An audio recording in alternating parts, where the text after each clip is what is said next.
So first, thank you to Animateka for the invitation, and I'm really happy to be here to also see all the films in the main competition. So today I will little bit introduce you my work from like my general approach about short film and video art and animation from my beginning from school and until now what I'm making today. So let's go. I studied fine arts before I studied animation, so in that moment, more than 10 years ago, I was not really, I never feel or never think to be a filmmaker, in fact. I was interested by contemporary art and contemporary drawings, so I was making this kind of, I also in a fine art school, you try different techniques, so I used to do some installation, work with collage, photo, and some ceramic. But finally, I focused on drawings, and mainly I was making very big drawings. Like those drawings are like 3 meters by 1.5 meters. So it was really not for making animation at all. And in this time, I was really not thinking about that. But in some point, I feel I need to find a new way to change my work, and in this moment I discovered video art when I was in the fine art school, and in somehow I was feeling in this moment that with my drawings, with my like graphic style, and maybe with animation, I would be able to do something with video and animation. But in fact, I was not really convinced by maybe a filmmaker someday. So I was wrong, maybe. And after that, so I changed school and I go to the animation school in Angoulêmu. It's MK. And it's a kind of great animation school in France. And I was 3 years there. And of course, I still draw a lot there. As I told you before, in fine art, I didn't prepare me so much to go in the animation world, so I was really not so able to do a storyboard or character design or drawing a background for a film. So in fact, in this moment, I was feeling I have a lot of things from film and animation I was not really good to do, but in some other way, I start to have a great interest in experimental film and animation with experimental film. And so I feel in this moment that maybe I can follow my own ideas with different references that are not really focused on narrative filmmaking, but more in experimenting things. And in that moment, I discovered different filmmakers, and maybe this can be one of great list. So Norman McLaren and this film Canon, it's kind of important for me because he's really playing with loops, and as some people know my work, I always play with that. And it's not only about loop; it's a loop that have kind of development in the space. No? And I always use that in some of my drawing work, animation work. Of course, we have also a picture from Tango, so finally Tango, I think, was kind of inspired by McLaren. Frank Meyer, it was, when I discovered this filmmaker, I was kind of shocked, and in somehow my work also has a lot to do with surrealism, I think, the surrealism approach to make sometimes collage or sometimes put together ideas that normally are not going well together sometimes. And of course, yeah, after that also I had a great interest in contemporary art and video arts. So for example, Bill Viola, for me, it's kind of important artist because he used video, but with a great feeling and a great reference from art history, mainly from Italian painters, like from the Renaissance. And yes, when I saw some of great work from Bill Viola, I had kind of, I would like to follow his step in somehow. And William Kentridge, as we know his work a lot, is also making a lot of great exhibitions, but also very engaging films, and I like the relationship also you have with theater and opera. So maybe it's for that reason we will follow my trajectory, because now I'm kind of sometimes making things for theaters. And the next name we have there is a French guy, Jacques Perconte. He's not really, he's not an animator, but he's like a video artist who is working with compression videos, and he's doing a really great job, a really great work about landscape, and landscape that is changing with the video editing and the video, let's say, it destroys the video to give a new way to see the landscape. So I like this kind of different approach to make art from the animation, but also from the video experimental way to do.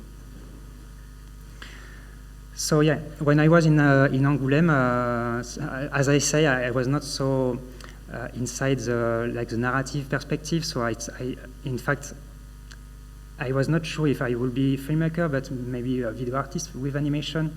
So one of the first work I made, it's called Il Tourne en Rond. It's like going around in loop, and yeah, in fact, I reproduce a little bit the tango work, but I use one painting from Bruegel. And I decided to erase every character from the painting and to animate some characters, like in paper cut, digital paper cut, that are photo of me. So it was kind of funny to put myself inside the painting and to try to give kind of humor, sense of humor to how a young artist can be with the reference he have, and how we can reproduce something, because it kind of look like a tango, but it's not really a film because it's only 30-second loops, and we can see it as installations, like a tableau, no? And so it was an interesting approach. And finally, I made other 3 films when I was in 3rd year, in the last year as a student. So one of them was Cinetic. I play with the ideas of zoetrope. So in my process, I also discover, of course, history of animation. And I feel like loop yeah, loop is kind of important topic in animation, and for the history of animation, this kind of zoetrope, praxinoscope, etc., are really great references for me. So I made this Cinetic film that is kind of 3D, but it's using the zoetrope building technique. And I also made another project named Cavern. So in this moment, I also need to go out of the studio, out of the school, and try to so I take some pictures from art history, like engraving, écorché, I don't know in English how to say it, but like engraving bodies that I do different let's say video process to try to move them, to move some pictures that are not from me, but doing animation with them. It's can look like some animals, no? Or like some phantasmagorical figures. And finally, I go to a cave, and I project some of those pictures in a cave, like a video mapping or a video installation. And it was kind of an idea that maybe is more close to video art ideas than short film making, no? And finally, I made also this film Prejel, we see there on the left. That was kind of another short film when I was student. And in fact, I was not really convinced it was a film, but finally I was also in a film school. So my school, MK, start to send this film to festivals. And I start to have some selection. I was really surprised by it because it's kind of a long film for a student film. It's like 10 minutes and nothing happened really. There's not so much things are happening inside the film, but it's kind of a landscape, evolving landscape with characters. So, and also I play with this film a lot with the loops, with the ideas of meetings and relationship between individuals, and playing with the scale also, because sometimes you can see some details and sometimes you can see the globality of the pictures. So this kind of topic I used to play with that until today. So maybe I can share you an extract of this project, because sometimes people don't know it. Hop. Yeah? Okay.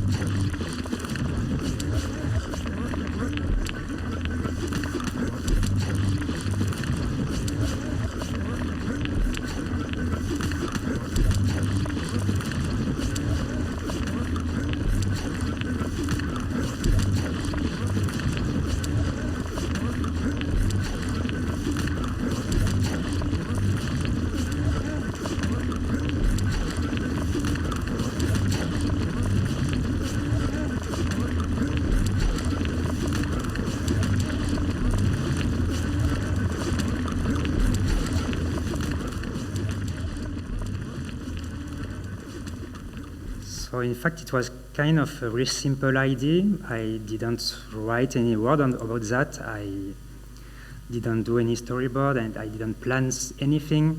And I was, I had one drawing. I made one drawing before the work, and I know that I would like to do a huge scene that comes from nothing to a point in the middle of the film and go again in the first moment. No.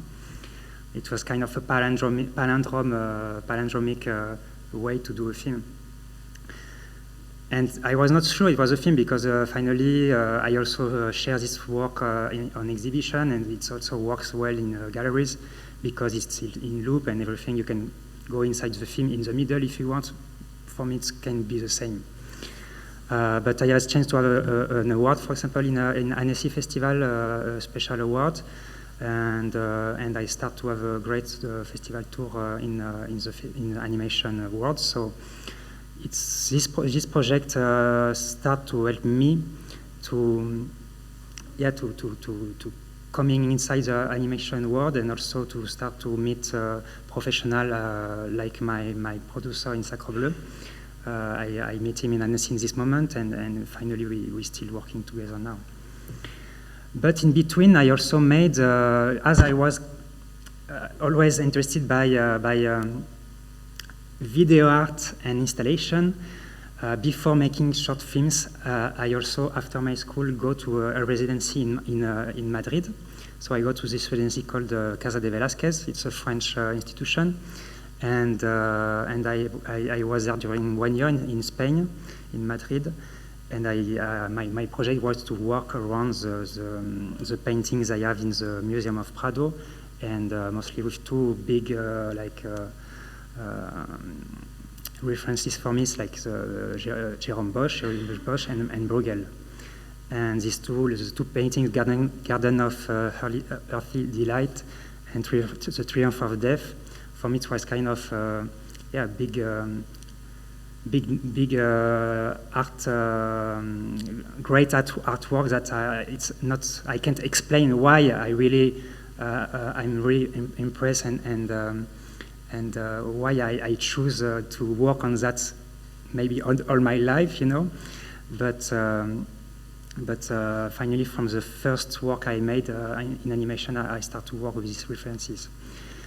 And so I made this project. I was this residency was interesting because I was with some painters and also musicians, an architect, some drawers, and also a photographer. So it was kind of contemporary art person. I was with them in the residency, and I started to do this installation that it's called Danse Macabre, like Dance of Death. And I decided in 3D to reproduce the paintings like in this kind of futuristic or I don't know, hyper-realist mirror textures. And it was kind of crazy project because I didn't have any producer for doing that and didn't have any galleries for exhibit that. So I was just expecting to do the best. And maybe one day I will exhibit it, no? And finally, it was kind of difficult, but I managed to exhibit it 3 or 4 years after in the Cinémathèque of Montreal. Also because I start to have some success in film festival that helped me to do some exhibition after. And after this project, Danse Macabre, of course, before I met Sacrebleu, Ron Diens is a producer at Sacrebleu in France, and he saw Kyriel and he liked the work, and finally he said me that maybe we can do something together. So I was kind of finishing the Danse Macabre, the installation, and I start to think about a new work, but making a work for cinema. So Rhythm, for me, it was the first time I think to do animation work only for cinema. And so thinking about cinema, for me, it's thinking the time differently. Because, of course, in a cinema, we are all seated in front of the screen, and we also are inside in the screening with other films. So we need to build the narration or the, I don't know, the rhythm of the film for the audience also. And sometimes with video art, we don't need to do that because sometimes people go and they can sit and they can do what they want in front of a video art piece, you know. So I made the film Rhythm in 2015, and it was kind of really challenging for me because I use a little bit the same idea from Kyriel, but in Kyriel the loops you are in Kyriel are like enclosed, like it's like circles, you know. Kyriel is like a circles, and Rhythm is like roots. So it's like cables you put together to connect each animation to another one. And this was really hard to do, to connect everything. Yeah, the same, okay. The same idea, you know. So I always, with Rhythm, of course, Rhythm comes from French philosopher Gilles Deleuze and Félix Guattari, who invent a little bit this concept of rhythm about it's like the thinking about the interconnection and maybe the non-arborescent thinking, no? Because you can think like a tree or you can think like a chaotic rhythm, no? Chaotic rhythm. And so I try to do this film not really like a tree, but more like doing different improvisation in animation and try to connect every cable together. So, for example, this was my storyboard, if we can say like that. And I use again my technique of watercolor and Indian ink on paper, but this time I start for the first time to put my pictures in negative, so when I draw the ink on white paper, finally the drawing will be like really more white, no? Really like a light. So finally now I used to work like that as for the visual for the festival, that the drawing is the light and the background is the dark or the real black background. But I like that, so maybe the drawing is, it gives us the light, no? And yeah, for rhythm it was interesting also the use of color, because I tried to use the color as when some characters are meeting, they create some colors, and so during the process of the film, of course, everything goes more and more complicated, and finally the rhythm invents some kind of big, some kind of new colorful movement, no? And for me, it was yeah, kind of a positive idea about life, like life every time moving, and every time changing, but that can never disappear. No, if something is dead, but some other things can live with that, and etc. So yeah, I think it's kind of a positive idea of life, life evolution in time also.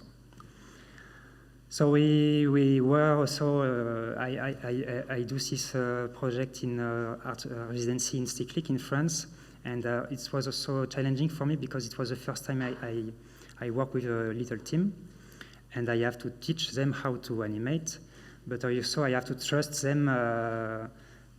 I have to teach them how to improvise, you know, and and I have also to be kind as a director, to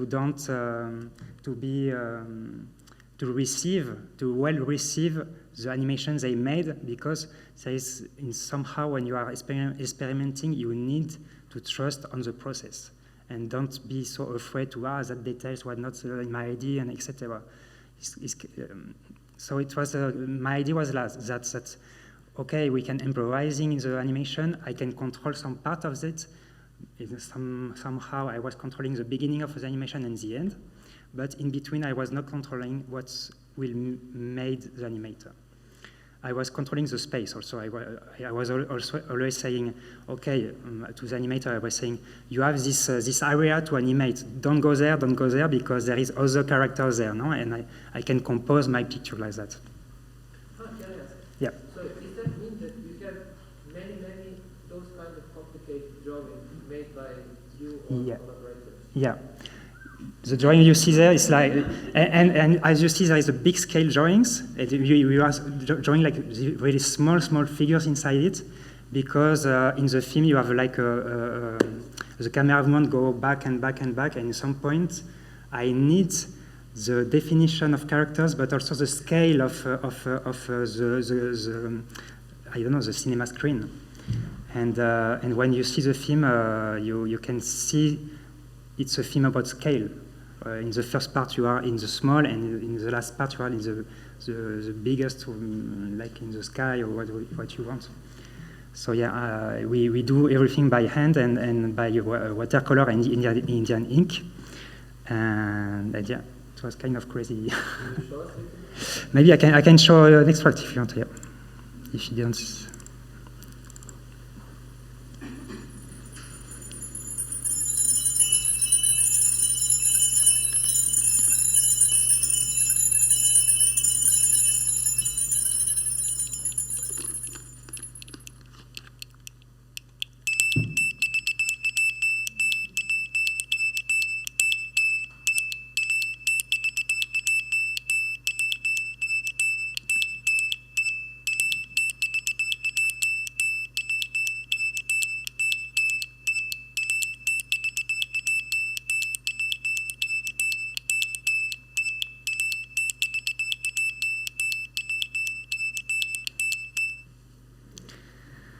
So,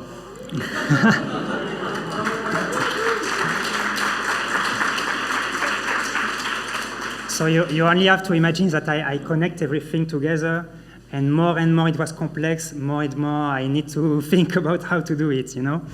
And it was kind of, I started this film, I was really not sure I would be able to do it, you know. And most of my films it's like that. I always have an idea, and I try to follow my idea, and to trust on my capacity and my team, but in somehow it's possible to fail. It's possible you don't manage to do it, and maybe I will cut something and start with another process. But I managed to do like a collage of this pattern of animation and do with After Effects, with compositing, repeating the pattern, and maybe I never do that because it's impossible, but maybe if you see the first animation of the animation and you follow it until the end of the film, maybe you can do it, because there is no cut. Never, yeah. No, my question is, so you basically start with this big field of paper and so you have to do frame by frame with this very big size canvas in a way. The big size canvas was only for the end of the film because we have the looking back of the camera. No? We see things from very far away. But in the beginning of the film, I didn't need that. So what we saw that just before, the drawing are like the drawing I exhibit in Kinodor. It's like A3. And that's small figures drawing on that, but it's kind of small drawings. Okay. But I can assemble them together. You don't see which one begin and where it's ending, because I follow just the movement of something. Okay. No, because I was afraid that all the film was made using this. And finally, after that, of course, I reuse the same drawing I made before. I cut them, I put it a little bit in other moment of the film, and I try to connect the new ones to the older ones. And this was my idea, no? Thank you so much. And also, of course, the music is really important. So in my process, I always work with composers now. And for example, there it was Aurelio Edler Copes, that is a Brazilian composer who is based in Paris. And he made this great rhythm in the film that actually has some meaning, because it's a Morse code. It's like telling the name of the title of the rhythm, but in music. So he used the music as a language, and finally you always hear rhythm every time inside the film. So it's kind of, we have a great artistic meeting, no? And when I work with the composer, I always let them more freedom as possible, that they can invent things, no? Because it's really an invention. And it was kind of, it was an important project for me. And I had great awards in cinema festivals and great moments. And of course, he started to give me ideas to do another short films, but in between, I also do different small projects. So first one was Any Roads, that it was a commission from an orchestra. And I made this, it's kind of a short, because 10 minutes long. It's like a video concert. And it was kind of a very different, a different way to work, because my composer asked me to work for him. So I had the sound composition, the MIDI sound composition, the simulation, and I do an experimental film with that. And I was able to do it in 2 months for 10 minutes film. So it was interesting to do that, and it was my first experience in the, let's say, the theater, putting videos inside the theater. So for now, it's not really like an installation, it's like more a video concert, but I will share to you more things I am making now for theater. In the same year, I also made the film Eurogenesis that we saw in the opening. So I will maybe skip a little bit, but just for people, they can know how I made this film. I used some pictures from Google Earth program, and I only do some photography on that, like a screenshot. and I take the pictures there that Google gave me. And of course, I grew up in a mountain part in the countryside, so for me it was kind of important to do this film.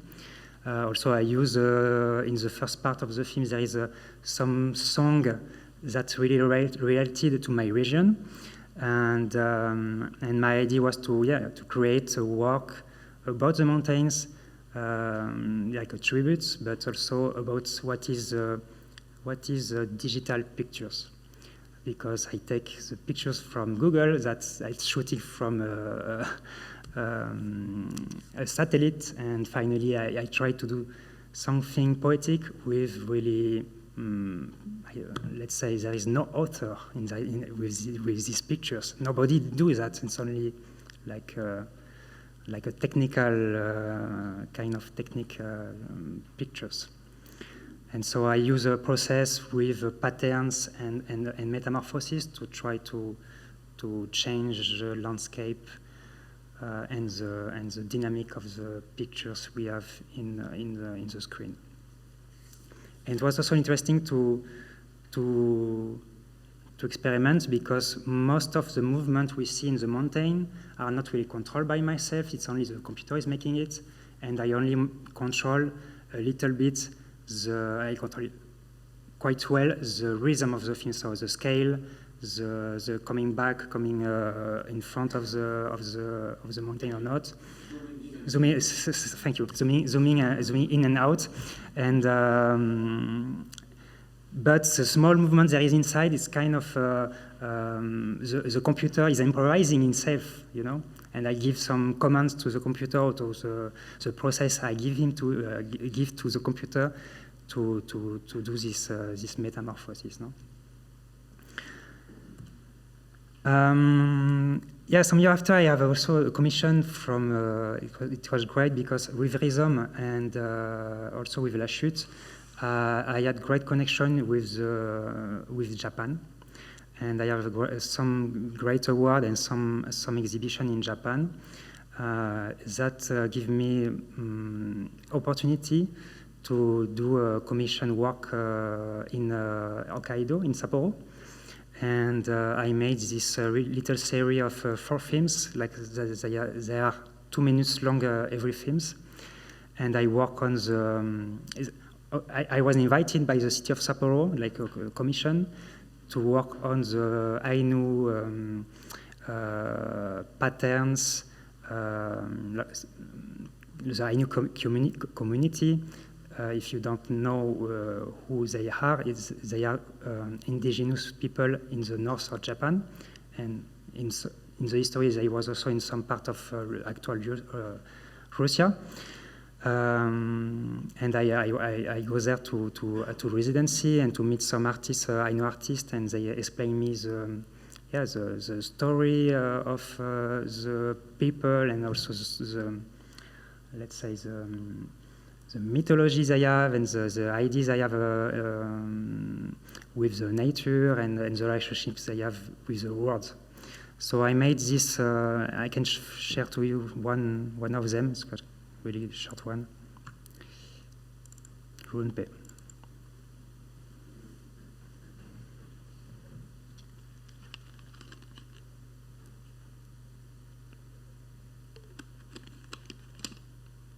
Moといてひっそりね。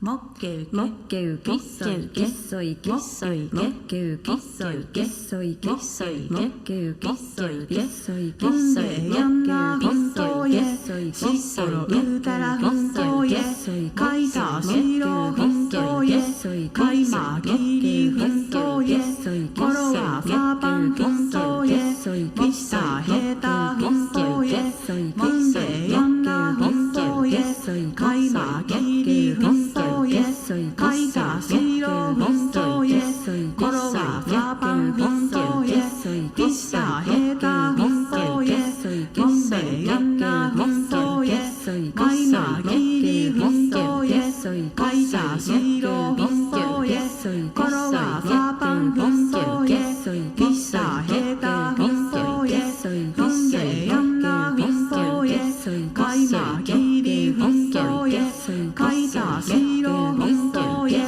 ころはパパン本当へみさへた本当へもんべやんな本当へしっころうたら本当へ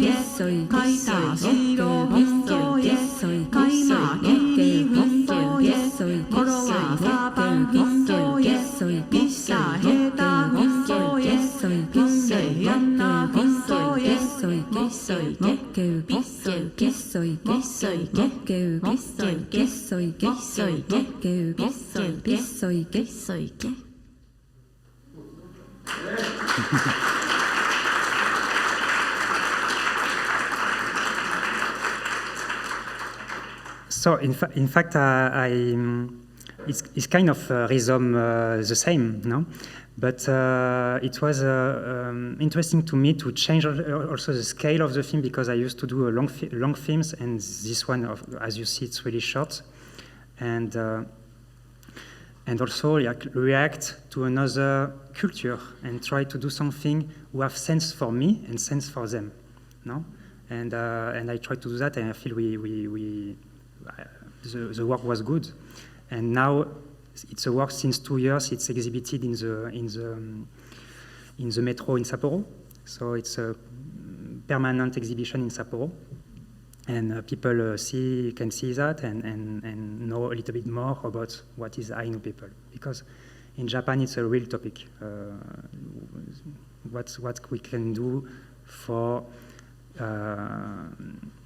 helping preserve the Ainu culture, the Ainu language. I also use the voice, because I know that the Ainu language is disappearing. So I say, okay, I can use the voice because it's interesting, no?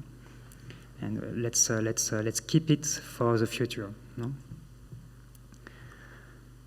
So just before, let's go with La Chute. La Chute for me was kind of reaction from rhythm, because rhythm, you have this landscape, animated landscape that every time evolve, and in the end you have a kind of a movement, like for me it's kind of positive movement to the sky, because everything maybe disappear or there is kind of destruction, but with the destruction somebody new can come. And with La Chute, the idea was to do the negative part. It's mean for me maybe a depressive movement until the more going down in the earth finally, and trying to connect myself with some historical paintings, and also art like literature. Topic. So I read Dante, Hell.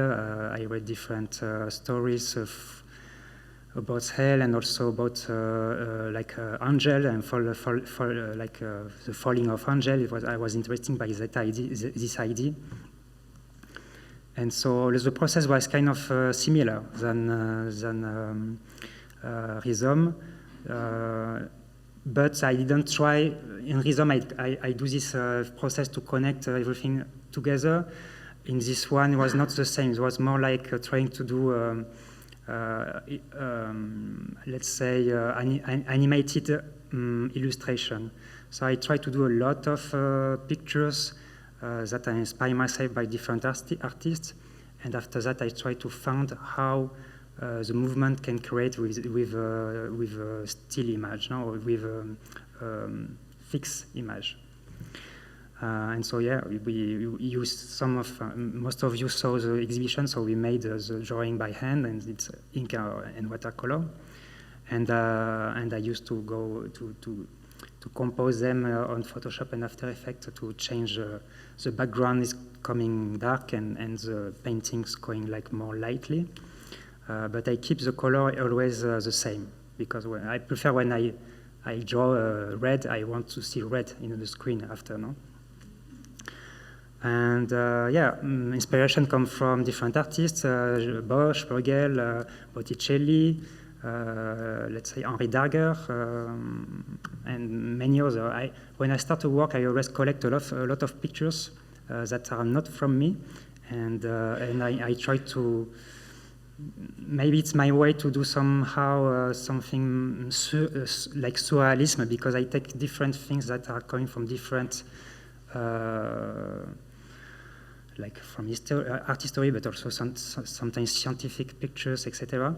And I try to put it together and to maybe tell a story. The music for La Chute was made by the same composer as my installation, the first one I show you, the Danse Macabre.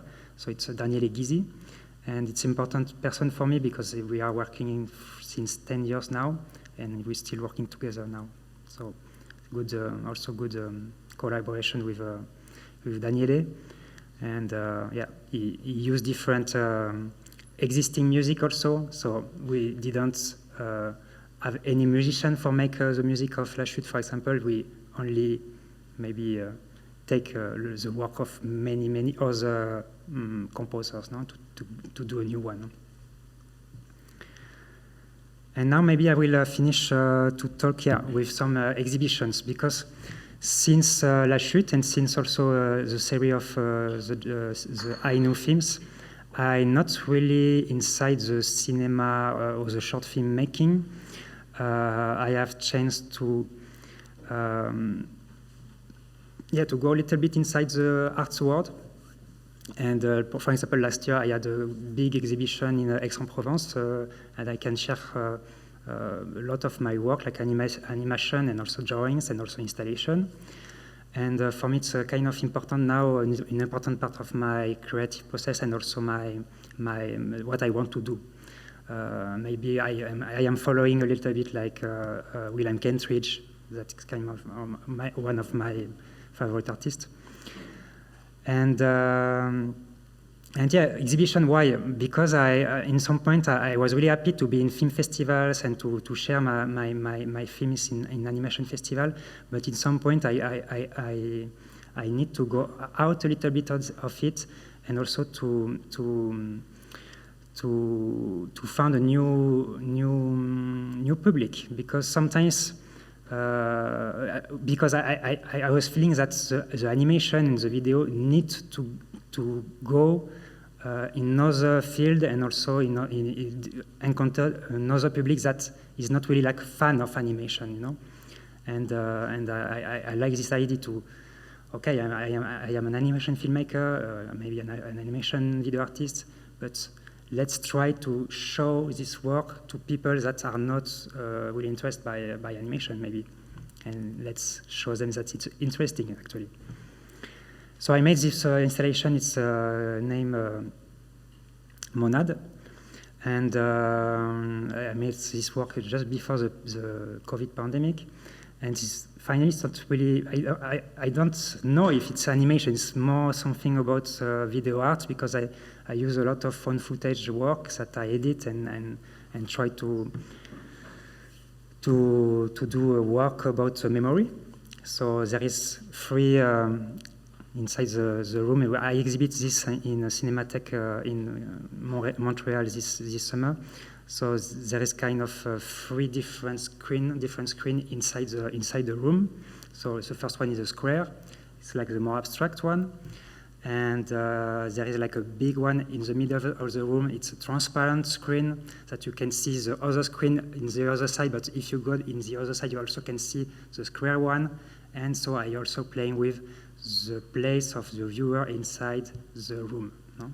And what I like in video installation is that you give some freedom also to the viewer, because he's not seated and he's not waiting. You have to go. If he don't like, he don't want to go, he can go out if he wants. But if he wants to stay a lot, he can stay, he can turn around, etc. And I like this idea. And maybe I can show you an extract of this work. Let's go.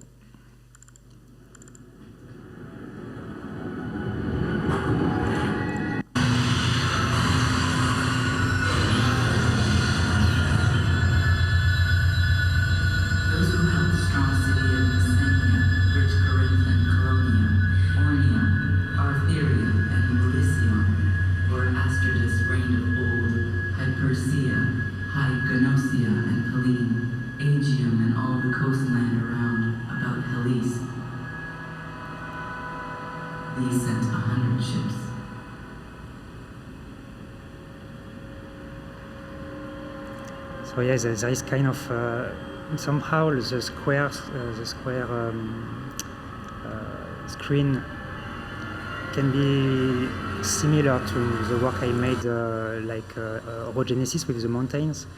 But for example, this transparent screen, it's something I never do before, and it was kind of really interesting to play with the material of the screen and the place we can have, inside the exhibition room. So if you go in the other way of the exhibition, maybe you can see the other screen there, and you can enjoy, in fact, be there.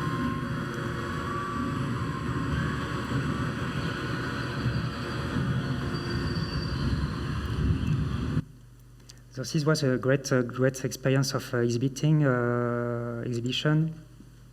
It was this summer in Montreal Cinémathèque, Cinémathèque québécoise. And also another installation I made last year. It's called the Lac, Le Lac, pardon. And we try with Igor to exhibit in Ljubljana, but it was not for this year, maybe. So it's also another way to work. It's the same as I was saying before, that the space is important, and I try to use the space, and maybe using two screens, you can play with one screen and the other one, and try to give a new cinematographic dynamic with the exhibition proposal. So yeah, it's kind of expanded cinema, expanded animation, and I really like to work with these new possibilities. This project was made after a work I made for this French company, the French choreographer Angelin Prejel. So he's a really famous company for dance in France, and I made the Swan Lake scenography in 2020. It was a 2 hours long show, and I worked on that directly when the COVID pandemic started, and I passed all my lockdown listening Tchaikovsky.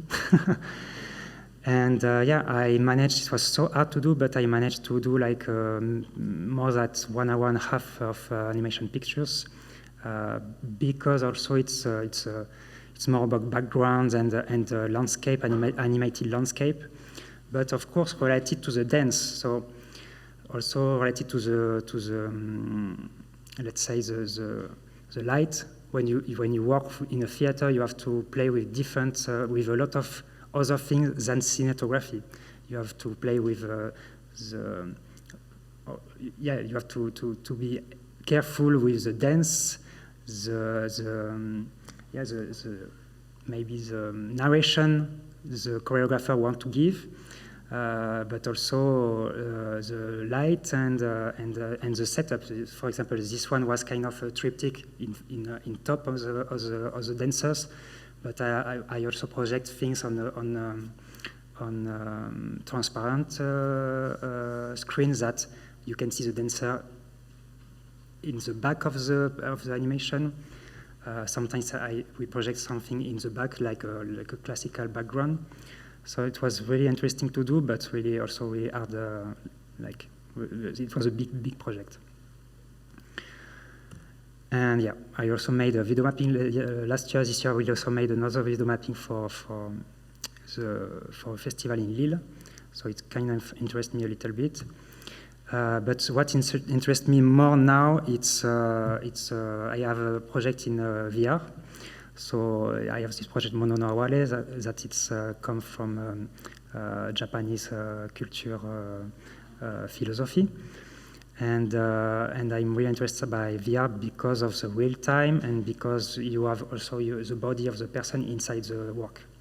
So in fact, this is kind of my work in progress actually, and we can maybe see that I'm close to the Animateka visual. And yeah, this project is a little bit about voyeurism. So with those glasses, you will be able to walk inside some architectures and to look at some little scenes that maybe some have good feelings and other bad feelings. And yeah, I also this year I have a scenography project. It's also really important. It's a 40-minute project with Ensemble Cairn, that is a contemporary music ensemble. And I also will work with a theater set, let's say. And the project is named Glass House, and it's around a project from Einstein that he never made a glass house. And I'm using Dolly and Stable Diffusion and this kind of AI new tools to try to make an animation with that. So that's it.